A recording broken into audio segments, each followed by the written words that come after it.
Assalamualaikum warahmatullahi wabarakatuh. Shalom, Om Swastiastu, Namo Buddhaya, dan salam kebajikan. Perkenalkan, kami dari kelompok 8 program bidang studi fisioterapi Universitas Negeri Makassar tahun 2024 akan mempresentasikan materi tentang mempelajari keterampilan komunikasi terapeutik pada berbagai klien. Sebelumnya, terima kasih kepada Bapak Syairul Fadli Mochtar LMS Farm Embionet selaku dosen pengampu mata kuliah Komunikasi Kesehatan dan teman-teman yang telah menyaksikan video kami sampai selesai. Selanjutnya, izinkan saya untuk memperkenalkan anggota kelompok kami. Yang pertama, saya sendiri atas nama Nur Aisyah Salsabila sebagai pemateri pertama. Selanjutnya, Muhammad Adrian Fatur Rahman Bali sebagai pemateri kedua. Ramadhani sebagai pemateri ketiga, Susanti sebagai pemateri keempat, Salomita Abigail Todingbua sebagai pemateri kelima, Reski Nurul Hijriah sebagai pemateri keenam, dan Aiman Rahman sebagai pemateri ketujuh. Kepada pemateri pertama, saya persilakan untuk membacakan materinya. Baiklah, di sini saya akan menjelaskan apa itu komunikasi terapeutik. Komunikasi terapeutik adalah komunikasi yang mempunyai tujuan spesifik, yaitu mencapai tujuan untuk kesembuhan. Komunikasi terapeutik dilakukan berdasarkan rencana yang dibuat secara spesifik. Komunikasi terapeutik dilakukan oleh orang-orang yang spesifik, yaitu praktisi profesional seperti perawat, dokter, maupun bidan, dengan klien atau pasien yang memerlukan bantuan, sedangkan komunikasi sosial dilakukan oleh siapa saja atau masyarakat umum yang mempunyai minat yang sama. Dalam komunikasi terapeutik terjadi sharing information yang berbeda, yaitu unequal share information. Selanjutnya, di sini saya akan menjelaskan prinsip dasar komunikasi. Yang pertama, hubungan perawat dengan klien adalah hubungan terapeutik yang saling menguntungkan. Hubungan ini didasarkan pada prinsip humanity of nurse and client. Yang kedua, perawat harus menghargai keunikan klien. Yang ketiga, semua komunikasi yang dilakukan harus dapat menjaga harga diri pemberi maupun penerima pesan. Yang keempat, atau yang terakhir adalah komunikasi yang menciptakan tumbuhnya hubungan saling percaya harus dicapai terlebih dahulu sebelum menggali permasalahan dari klien.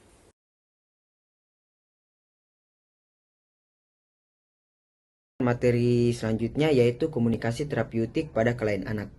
Pengalaman anak di pelayanan kesehatan tentunya dapat menyebabkan kecemasan pada keluarga umumnya dan klien pada khususnya. Komunikasi terapeutik menjadi faktor penting bagi seseorang dalam memberikan pelayanan di fasilitas kesehatan dengan tujuan pesan kesehatan yang diberikan dapat diterima dengan baik oleh klien sehingga tujuan terapi dapat tercapai.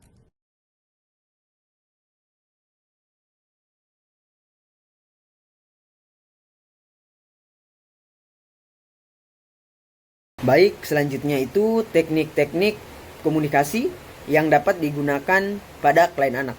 Yang pertama ada teknik verbal dengan menggunakan kata saya dan menghindari penggunaan kata kamu. Kata kamu terkesan lebih menghakimi klien. Contohnya, Anda sangat tidak patuh dengan mengikuti program pengobatan yang telah diberikan oleh dokter dan perawat. Contoh kata saya sangat memperhatikan jalannya pengobatan Anda karena saya ingin klien saya mencapai status kesehatan yang terbaik. Yang kedua, teknik orang ketiga. Teknik ini biasanya dipakai untuk klien usia infan dan toddler. Perawat dapat menggunakan orang terdekat seperti ayah atau ibu sebagai fasilitator dalam berkomunikasi. Yang ketiga, respon fasilitatif. Respon fasilitatif merupakan upaya perawat dalam memberikan feedback terhadap ungkapan perasaan anak.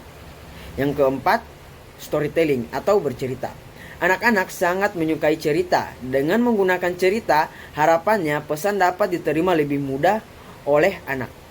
Yang kelima, saling bercerita. Pendekatan yang lebih terapeutik dibanding bercerita karena ada respon timbal balik dari perawat. Yang keenam, biblioterapi. Perawat dapat menggunakan buku atau majalah untuk membantu anak mengekspresikan perasaan dengan menceritakan isi buku atau majalah yang sesuai dengan pesan yang akan disampaikan kepada anak. Yang ketujuh, mimpi. Dorong anak untuk menceritakan tentang mimpi atau mimpi buruk yang dialaminya selama dirawat di rumah sakit. Terkadang perasaan stres anak dapat terbawa dalam mimpi. Yang kedelapan, what if question. Teknik ini dapat membantu anak menentukan pilihan pemecahan masalah yang ada. Contoh, bagaimana jika kamu sakit dan harus pergi ke rumah sakit? Respon anak menunjukkan apa yang sudah mereka ketahui dan apa yang ingin mereka ketahui. Pertanyaan ini juga memberi kesempatan untuk membantu anak mempelajari keterampilan coping, terutama pada situasi yang sulit. Yang kesembilan itu atau yang terakhir, harapan. Anak didorong untuk mengungkapkan harapannya. Dengan ini, keinginan dan keluhan anak dapat diketahui. Baik, yang berikutnya itu teknik nonverbal. Yang pertama itu menulis, merupakan pendekatan komunikasi alternatif untuk anak yang lebih besar atau sudah dapat menulis dengan lancar. Anak didorong untuk mengungkapkan apa yang ia rasakan ke dalam buku diari. Yang kedua, menggambar.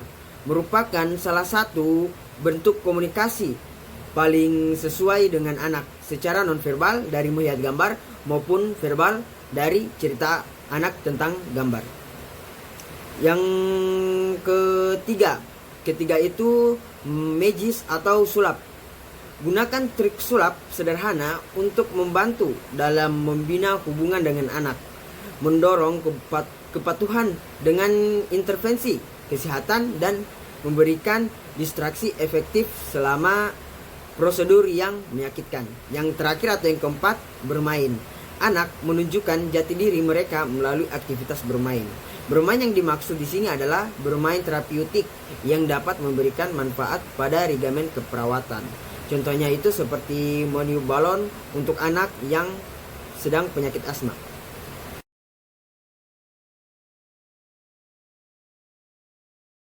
Nah, remaja merupakan masa peralihan dari anak-anak ke dewasa.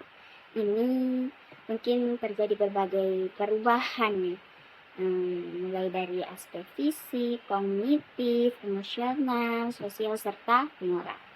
Nah, pada masa peralihan ini, remaja cenderung lebih aktif dalam mencoba aktivitas yang baru dan mengembangkan hubungan yang lebih bervariasi dan kompleks dengan individu lainnya. Nah, adapun sikap terapeutik pada remaja, yang dimana di sini kita melakukan suatu pendekatan selayaknya sahabat dengan remaja karena ini merupakan salah satu sikap terapeutik yang perlu dilakukan. Karena sahabat ini merupakan salah satu pendengar yang baik dan dapat memahami apa yang kita sampaikan dan menerima setiap hal yang dialami oleh remaja. Di sini saya akan menjelaskan teknik komunikasi terapeutik pada remaja. Yang pertama, adanya pihak ketiga. Nah, dalam proses ini kita dapat melibatkan orang tua si klien atau orang terdekat si klien tersebut. Nah, perlibatan ini diharapkan dapat membantu rasa kepercayaan si klien tersebut. Teknik yang kedua adalah memfasilitasi remaja. Nah, ini adalah bagian cara berkomunikasi yang dimana kita fokus pada ekspresi atau respon yang diungkapkan oleh si remaja. Nah, setiap ungkapan yang disampaikan oleh si remaja ini kita harus memperhatikan penuh dan menghindari respon yang negatif kepada remaja tersebut. Adapun yang ketiga yakni menyebutkan keinginan ini, kita dapat meminta si remaja melakukan harapan apa yang diinginkan atau sesuatu yang diinginkan dalam menyelesaikan suatu masalah. Dan yang keempat adalah pilihan pro dan kontra. Nah, ini dilakukan bertujuan agar remaja dapat mengambil keputusan terhadap masalah yang dihadapi. Nah, teknik ini dapat dilakukan yaitu dengan memberikan pilihan alternatif baik hal positif maupun negatif. Dan yang terakhir adalah menulis. Menulis ini dilakukan pada remaja yang kayak introvert atau dia susah mengungkapkan sesuatu yang ingin dia sampaikan. Baik, di sini saya akan menjelaskan materi tentang komunikasi terapeutik pada klien lansia dan keluarga. Semakin tua umur seseorang, maka semakin rentan seseorang tersebut mengenai kesehatannya. Terdapat banyak bukti bahwa kesehatan yang optimal pada pasien lanjut usia tidak hanya bergantung kepada kebutuhan biomedisnya semata, namun juga bergantung kepada kondisi di sekitarnya, seperti perhatian yang lebih terhadap sosialnya, ekonominya, kultural, dan bahkan psikologisnya. Seperti yang kita ketahui, pelayanan kesehatan dari waktu ke waktu telah mengalami peningkatan yang cukup signifikan terhadap pasien lanjut usia. Namun, mereka pada akhirnya tetap memerlukan komunikasi yang baik dan empati juga perhatian yang cukup dari berbagai pihak, terutama dari pihak keluarganya sebagai bagian penting dalam penanganan masalah kesehatan mereka. Adapun prinsip komunikasi terapeutik terhadap pasien lansia yaitu yang pertama, berkomunikasi dengan orang tua memerlukan pendekatan khusus karena pengetahuan yang dianggap benar tidak mudah digantikan dengan pengetahuan baru, sehingga orang tua tidak dapat dengan mudah diajarkan sesuatu yang baru. Yang kedua, dalam berkomunikasi dengan orang tua, penting untuk memahami sikap dan perasaan orang tua, menggunakan pikiran dan perasaan mereka, bekerja sama untuk menyelesaikan masalah, dan memberikan kesempatan kepada orang tua untuk mengungkapkan pengalaman dan membedakannya. Yang ketiga, penyampaian pesan langsung tanpa perantara, komunikasi timbal balik langsung, saling dipengaruhi dan mempengaruhi, dan komunikasi yang berkesinambungan, tidak statis dan tidak dapat selalu berubah. Yang keempat, kesulitan berkomunikasi dengan orang tua disebabkan oleh perubahan kognitif dan penurunan fungsi organ komunikasi. Selain beberapa prinsip-prinsip tersebut, terdapat pula beberapa strategi berkomunikasi dengan pasien lanjut usia. Yang pertama yaitu pendekatan fisik. Perawatan yang memperhatikan kesehatan objektif terhadap kejadian yang dialami pasien selama masa hidupnya, perubahan fisik pada organ tubuh, tingkat kesehatan yang bisa dicapai dan dikembangkan, dan penyakit yang dapat dicegah atau ditekan progresivitasnya. Yang kedua yaitu pendekatan psikologis. Perawat harus memainkan peran penting dalam penerapan pendekatan edukatif pada lanjut usia. Mereka dapat bertindak sebagai pendukung, penerjemah, dan teman yang akrab. Perawat harus sabar dalam memberikan kesempatan dan waktu yang cukup untuk menerima keluhan para lanjut usia agar mereka merasa puas. Yang ketiga yaitu pendekatan sosial. Salah satu upaya perawat dalam pendekatan sosial yaitu mengadakan diskusi, bercerita, dan bertukar pikiran, memberi kesempatan untuk berkumpul dengan sesama pasien lanjut usia, berarti menciptakan sosialisasi di antara mereka. Timbulnya persepsi dan keyakinan merawat lansia adalah tugas dan tanggung jawab seorang anak, meskipun terkadang mereka mengalami kelelahan baik secara fisik maupun psikis. Perawatan lansia di rumah dapat menimbulkan beban tersendiri kepada caregiver, baik dari eksternal maupun internal. Beban eksternal dapat muncul dari pekerjaan lain yang harus dilakukan oleh caregiver dan tingkah laku dari lansia yang dirawat. Beban internal salah satunya adalah beban secara fisik dan psikologis atau perasaan emosional. Lansia dapat mendapatkan kualitas hidup yang baik jika keluarga dapat berperan secara optimal dalam perawatan lansia. Keluarga secara bersama-sama harus dapat saling bekerja sama agar saat muncul masalah yang dihadapi oleh caregiver dapat ditangani dan dikelola dengan baik sehingga berdampak lebih baik secara fisik maupun psikis.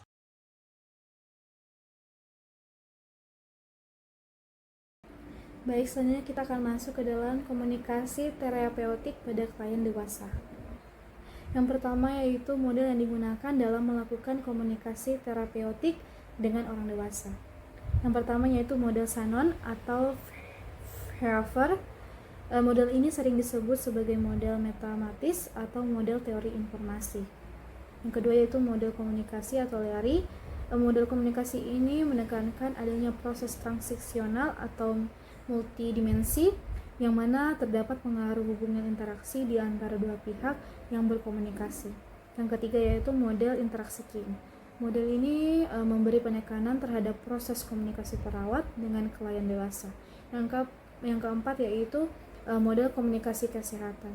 Komunikasi ini difokuskan pada transaksi atau profesional kesehatan dengan klien yang terdiri dari 3 faktor utama, yaitu relationship, transaksi, dan konteks. Selanjutnya yang kedua yaitu penerapan komunikasi yang secara khusus yang harus diterapkan saat berkomunikasi dengan orang dewasa menurut Potter dan Perry. Yang pertama yaitu penyampaian pesan langsung kepada penerima tanpa perantara. Yang kedua, saling mempengaruhi dan dipengaruhi. Yang ketiga, melakukan komunikasi secara timbal balik atau secara langsung. Yang keempat, komunikasi secara berkesinambungan.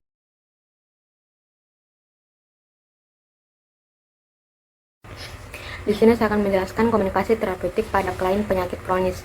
Teknik komunikasi terapeutik pada pasien dengan penyakit kronik meliputi pendekatan yang empatik dan mendengarkan aktif untuk membangun hubungan yang kuat antara tenaga medis dan pasien.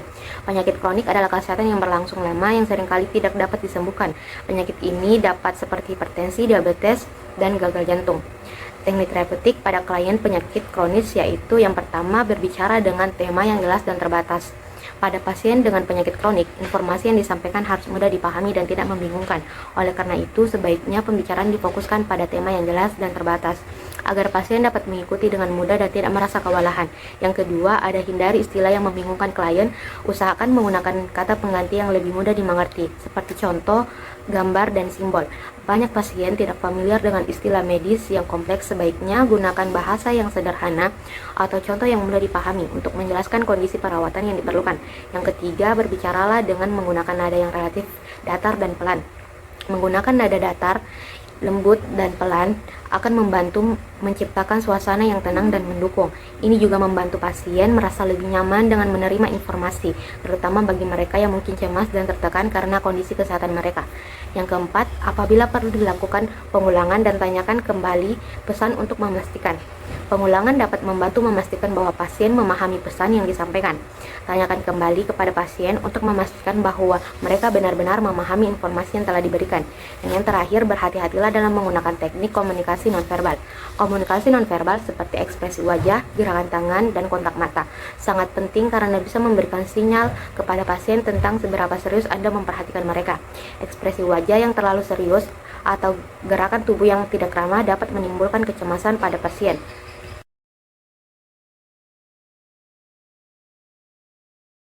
Di sini saya akan menjelaskan komunikasi terapeutik pada pasien gangguan mental.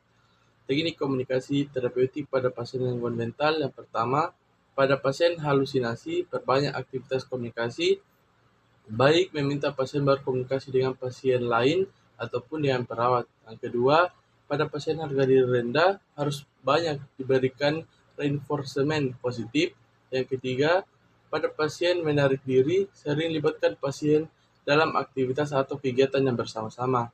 Yang keempat, pada pasien yang perilaku kekerasan, reduksi kemarahan pada pasien dengan terapi farmakologi. Setelah tenang, baru dapat diajak untuk berkomunikasi. Selanjutnya, komponen yang harus diperhatikan dalam berkomunikasi dengan klien gangguan jiwa.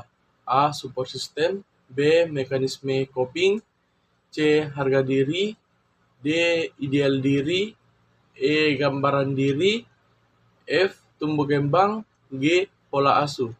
Adapun kesimpulan dari materi kami yaitu, dalam melakukan komunikasi pada bayi dan anak perlu memperhatikan berbagai aspek, diantaranya konsep tumbuh kembang, komponen komunikasi terapeutik, faktor-faktor yang mempengaruhi komunikasi dengan bayi dan anak, bentuk-bentuk komunikasi pada bayi dan anak, prinsip-prinsip berkomunikasi dengan anak, teknik-teknik komunikasi yang dapat digunakan pada klien anak, strategi komunikasi berdasarkan tingkat perkembangan usia bayi dan anak.